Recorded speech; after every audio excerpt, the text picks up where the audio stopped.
Ready, start. Madam Deputy Chairman, I welcome this opportunity to make a few observations during the discussion on the finance bill. At this stage, therefore, it is better to use this opportunity to make a survey of the economic situation and find out what the present condition of the people is, whether they are satisfied, and if they are not satisfied, what the reasons are. I feel this responsibility is greater today when the American ad is likely to be reduced, and therefore we have got to stand more on our own legs.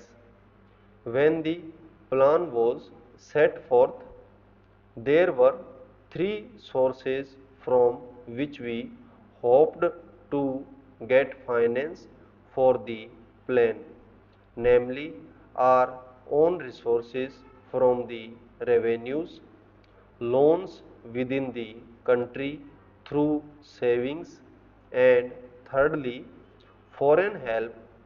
The latter we need not discuss here.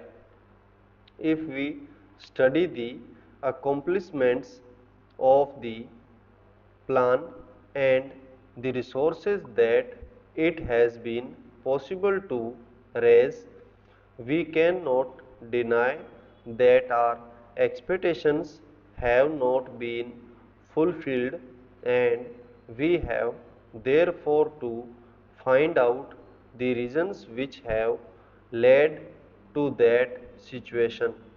Here, incidentally, I would like to touch in a sentence or two the entire theme of the speech of Mr. Bhupesh Gupta.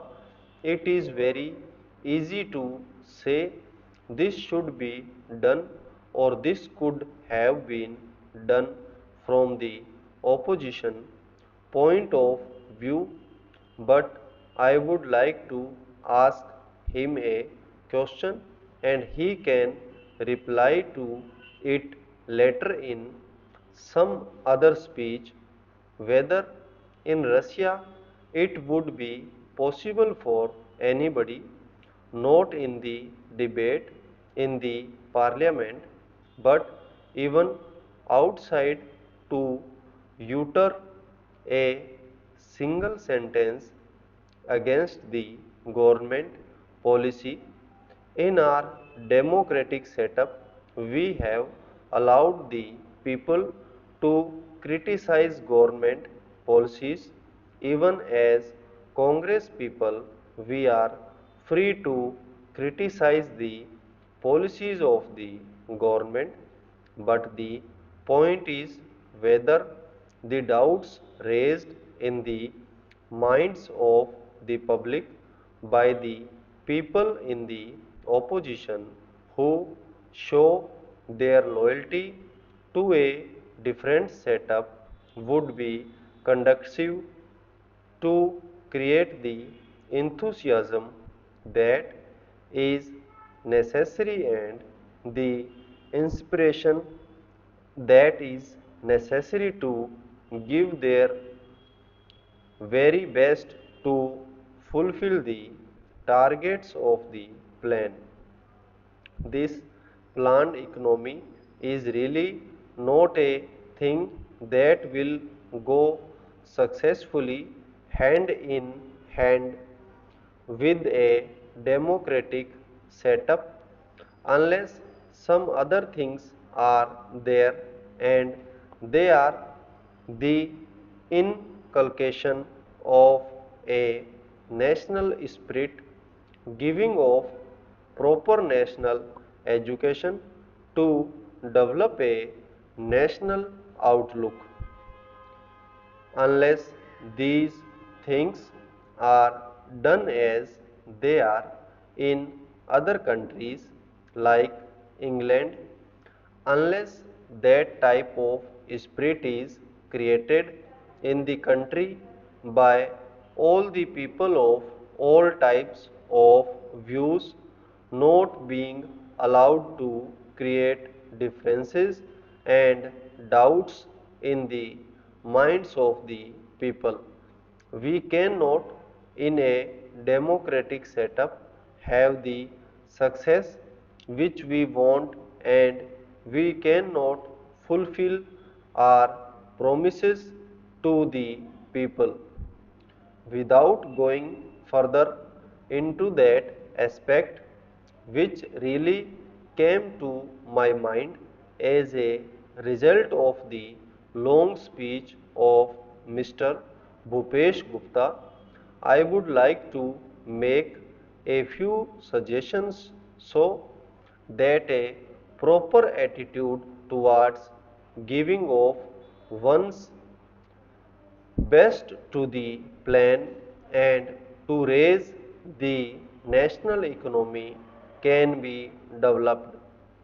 I would like to make 3 or 4 points. Firstly, we have to see that we take steps to check corruption at any level, whether it is among the people in the public sector or among the officials. Then we have also to see that we give a proper type of education, rose a proper spirit of service. We must also check the trends for inflation and also lay stress on austerity so that the people will feel that there is something at stake. I would not like to take much time of the house.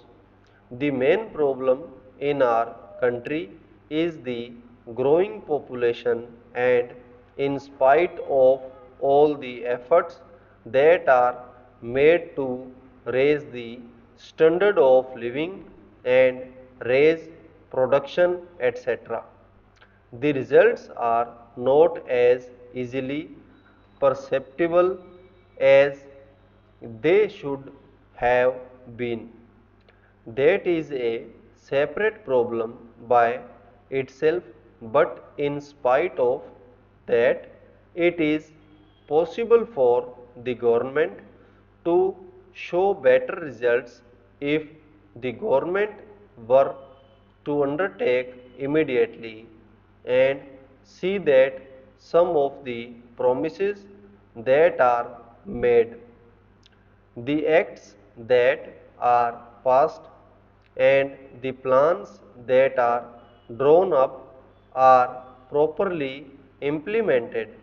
I have been seeing this lacuna in the present position. Now the government have started a new ministry called the Coordination Ministry. It was very necessary because the plans of the different, different ministries sometimes were likely to go contrary to each other's aims. I do not want to go into details. For instance, take the question of the promotion of export. A commodity may be exported, but the price of that commodity in the country to the consumer may go on rising. Who is to see to that? Take tea for example. It had to be exported, and nobody was there to see whether there was enough tea for consumption in the country and what was the price at which it was available to the consumer in the past. Stop.